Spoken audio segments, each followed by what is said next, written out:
ഒമാനിലെ മലയാളികൾക്ക് വേണ്ടി റൂവി മലയാളി അസോസിയേഷന്റെ നേതൃത്വത്തിൽ പ്രവാസി ക്ഷേമനിധി ക്യാമ്പ് സംഘടിപ്പിച്ചു. പുരുഷോത്തം കാഞ്ചി, എക്സ്ചേഞ്ച് റൂവി, ഖുറം ബ്രാഞ്ചുകളിൽ വെച്ച് രാവിലെ 10 മണി മുതൽ ആരംഭിച്ച ക്യാമ്പിൽ നിരവധി പേർക്ക് നോർക്കയുമായി ബന്ധപ്പെട്ടതും പ്രവാസി ക്ഷേമനിധിയുമായ സേവനങ്ങൾ നൽകി.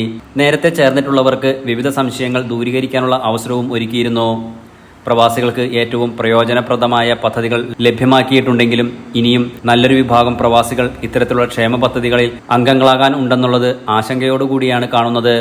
മറ്റു പല പ്രവാസി സംഘടനകളും ഇത്തരം ക്യാമ്പുമായി മുന്നോട്ട് വരണമെന്ന് ക്യാമ്പ് ഉദ്ഘാടനം നിർവഹിച്ചുകൊണ്ട് RMA പ്രസിഡന്റ് ഫൈസൽ ആലുവ പറഞ്ഞു.